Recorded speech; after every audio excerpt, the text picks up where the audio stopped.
नमस्कार भक्तजनों, आज मैं आप सभी के समक्ष सीता नवमी के व्रत की कथा और उसका महत्व प्रस्तुत कर रही हूँ। आइए शुरू करते हैं।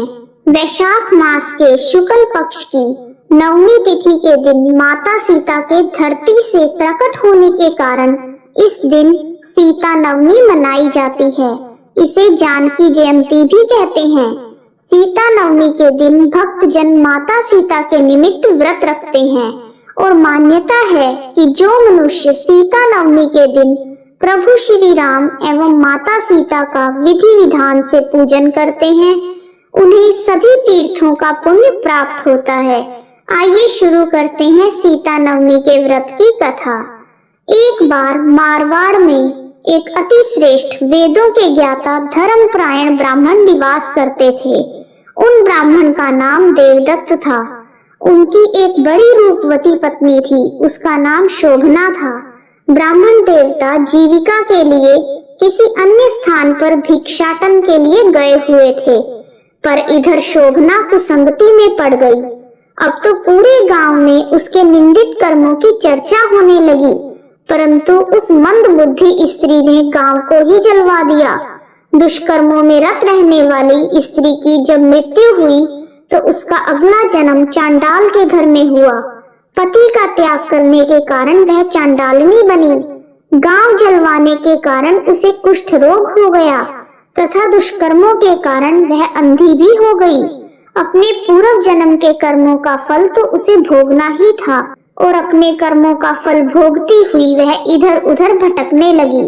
दैव योग से एक बार वह भटकती हुई सीता नवमी के दिन कौशलपुरी जा पहुंची।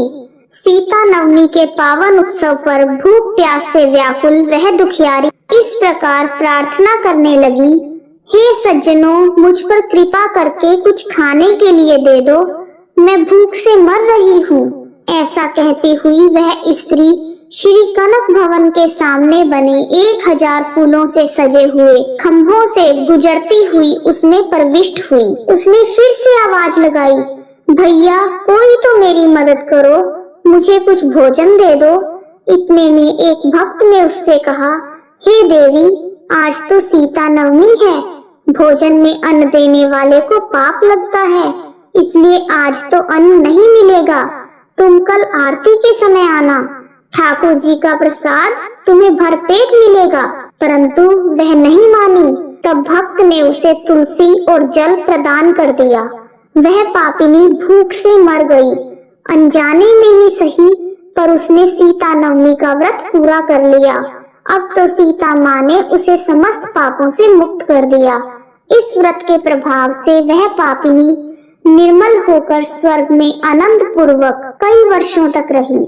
तत्पश्चात वह कामरूप देश के महाराज जय सिंह की महारानी कामकला के नाम से प्रसिद्ध हुई। उस महान साध्वी ने अपने राज्य में अनेक देवालय बनवाए, जिनमें जानकी रघुनाथ की प्रतिष्ठा करवाई। जय सीता मैया। कथा समाप्त। कहानी सुनने वालों का भी भला और सुनाने वालों का भी भला। जिस प्रकार माता सीता ने उस दुष्कर्मी स्त्री को एक सीता नवमी का अनजाने में व्रत करने पर भी सभी पापों से मुक्त कर दिया, उसी प्रकार हे सीता मैया, सभी व्रतधारियों को उनके समस्त पापों से मुक्त करवाना और उन्हें मोक्ष प्रदान करना। जय माँ सीता।